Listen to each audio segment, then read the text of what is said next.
ఒక్క నిమిషం అండి, ఒక్క నిమిషం.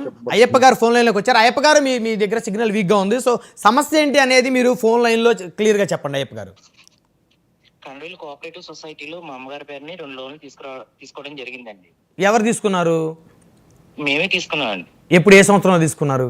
2016-15 ఆర్థిక సంవత్సరాల్లో. ఓకే, ఎంత తీసుకున్నారు సార్?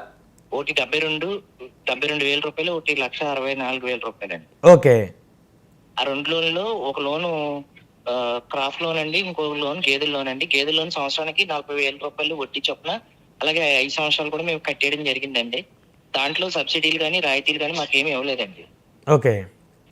ఇంకో లోన్ వచ్చి 72,000 రూపాయల లోను 2018లో క్లోజ్ చేసాం. 19, 20, 21లో మేము రెన్యువల్ చేసుకోలేదండి. ఓకే. రెండో లోన్కి ఒకే డాక్యుమెంట్ ఉంది. 2021లో మేము రెండో లోన్ క్లియర్ చేసిన తర్వాత మా దస్తావేజులు ఇవ్వాలని చెప్పి కోఆపరేటివ్ సొసైటీ గారి దగ్గరికి మేము చాలా సార్లు వెళ్ళాం. సో అప్పటికి మీరు క్లియర్ చేశారు, 2021 లోపు మీరు తీసుకున్న డబ్బులు వడ్డీతో సహా క్లియర్ చేశారు. తీసాను. ఓకే. ఒకటి 2 లోన్లో ఒక లోను 2018లో క్లోజ్ చేసాం కదండి. అవునండి. 2000 అప్పుడు కరోనా వచ్చిన వాళ్ళని 2022లో మీకు డాక్యుమెంట్లు అన్ని మీకు ఇచ్చేస్తాము, ఒక 2-3 నెలలు ఆగండి, కరోనా వచ్చింది అని చెప్పారు. 2022లో మళ్ళీ వెళ్ళాము. నేను ఆన్లైన్ జరుగుతుందండి ఇప్పుడు, ఆన్లైన్ అయిన తర్వాత ఇస్తాను అని చెప్పారు. అలాగా 2023కి వచ్చేటప్పటికి ఏమీ చేయలేదండి. అప్పుడు నేను ఉన్నతాధికారికి లెటర్ పెట్టానండి. లెటర్ పెడితే అప్పుడు నాకు లెటర్ పెట్టిన తర్వాత విచారణ జరపకుండా నాకు నోటీస్ ఇచ్చారు. నోటీస్ ఇచ్చి మా పొలం వేలం బాట పెడతాడని చెప్పి ఇంకో నోటీస్ కూడా ఇచ్చారు. విచారణ రమ్మని మే 5వ తారీఖుని చెప్పారు. మే 5వ తారీఖు నేను విచారణకి వెళ్ళకుండానే ఆల్రెడీ డిగ్రీ నోటీస్ కూడా ఇచ్చేసారండి. మరి ఇది రాజకీయం కదండి. తర్వాత ఏం చేశారంటే దాని మీద నేను లీగల్ గా ఫైట్ చేయడానికి కోఆపరేటివ్ ట్రిబ్యునల్ లో కూడా వేసి మా అమ్మగారు వేలుముద్రలు ఫోరెన్సిక్ కి నేను పంపించాను. అది పోజరీ అని తేలింది. దాని మీద 2020-21 మాకు రసీదులు ఇచ్చి మీరైనా ఫోరెన్సిక్ పంపించండి అని చెప్పి 87 సార్లు లెటర్లు పెట్టడం జరిగిందండి. ఓకే. అయినప్పటికీ కూడా న్యాయం చేయకుండా మమ్మల్ని గ్రామ బహిష్కరణ చేశారని 51 మంది రైతుల చేత సంతకాలు పెట్టించినట్టు, అలాగే పవన్ కళ్యాణ్ గారికి ఇచ్చినట్టు స్పందన పిటిషన్ కి అటాచ్ చేయడం జరిగిందండి. ఓకే. ఆ స్పందన పిటిషన్ లో ఇంతవరకు కూడా అది అటాచ్ చేశారు. అవన్నీ ఫేక్ అని చెప్పి రైతులు నోటరీ అఫిడవిట్ ఇచ్చారు. మా సంతకాలు కూడా వాళ్ళు పెట్టారండి. కొంతమంది రైతులు వేలుముద్రలు ఉన్నాయండి. తుమ్మూరు కుమార్ అని చెప్పి అతను వేలుముద్ర వేస్తారు. అతని సంతకం పెట్టినట్టు సొసైటీ సెక్రటరీ గారు పెట్టేసి పైకి పంపించారు.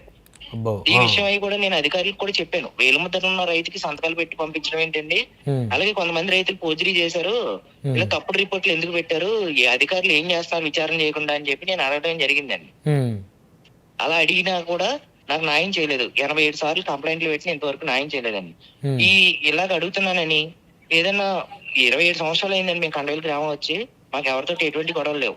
కేవలం ఈ అవినీతిని బయటికి తీస్తున్నానని చెప్పి కక్షతోటి భూపతిరాజు రవివర్మ తన అనుచరులతోటి కొంతమందిని పోగేసి ఈ దాడులు అనేది చేయడానికి పురుగొల్పండి.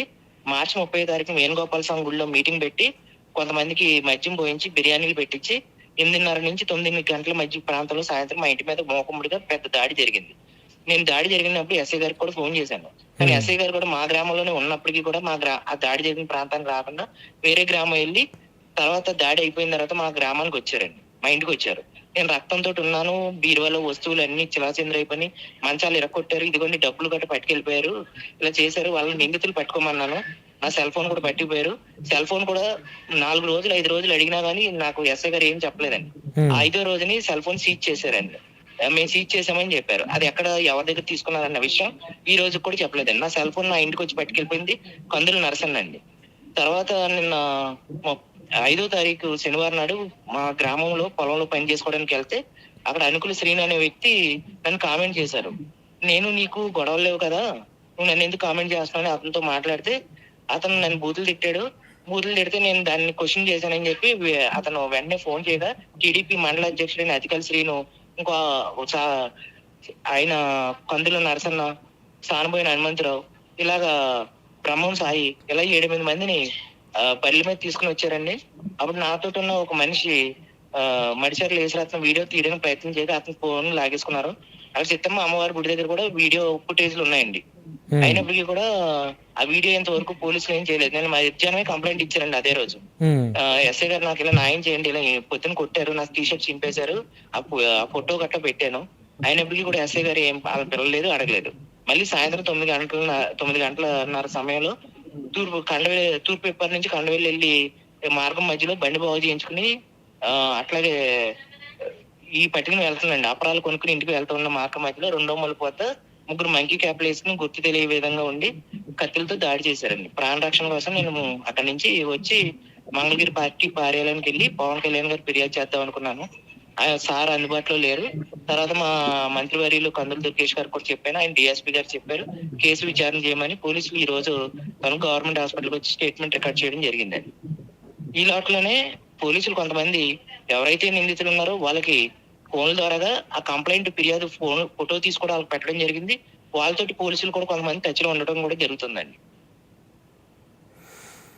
మీకు అంటే ఈ ఎపిసోడ్ మొత్తం అయిన తర్వాత అందరికీ ఒక క్లారిటీ వచ్చింది ఆల్రెడీ. మీకు న్యాయం జరిగిద్దని మీకు నమ్మకం ఉందా అయ్యప్ప గారు ఇప్పుడు?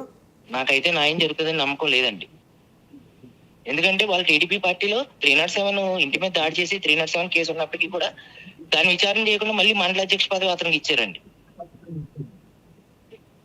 రాయితీలు, సబ్సిడీలు, డివిడెంట్లు, ప్రభుత్వం ఇచ్చేటువంటి ఇన్సెంటివ్ సబ్సిడీలు ఏవి కూడా 20 ఏళ్ళుగా కోఆపరేటివ్ రైతులకి మా గ్రామంలో పంచట్లేదండి.